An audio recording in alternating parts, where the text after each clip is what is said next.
Blue crabs caught along the coast of Louisiana are lured into traps using Atlantic-caught menhaden. But menhaden is expensive to ship, must be kept frozen, and is becoming harder to get as bait. It's used a lot in food processing, a lot of the fish oils, so it's much more valuable to use it as in all these other human uses as opposed to a bait for crabs. Anderson is working on manufacturing an alternative bait. She worked on a similar project at the University of Delaware and is mixing commercial-grade gelatin with byproducts from Louisiana's fishing industries. She tried oyster, shrimp, and crabs and found the crabs were most attracted to the shrimp-based baits.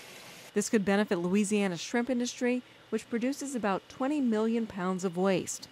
So they either have to pay to get rid of it, or they may be able to give it away, like to farmers to put on their fields. So we're hoping that we can create a value for this waste product. Early tests show the baits hold up well in water, lasting longer than menhaden. She also did preliminary tests comparing catches with the manufactured baits versus menhaden. Currently the catches are very, very similar. And it kind of varied by site and location, and that's what we're still looking at is, did the salinity have an influence? Was it just the site? Was it the day? Blue crabs are caught in other states along the Gulf Coast and into the mid-Atlantic. Anderson says other states could likely use this bait.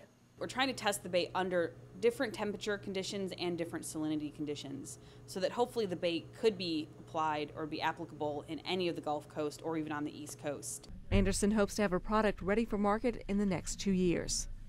With the LSU AgCenter, this is Tobie Blanchard reporting.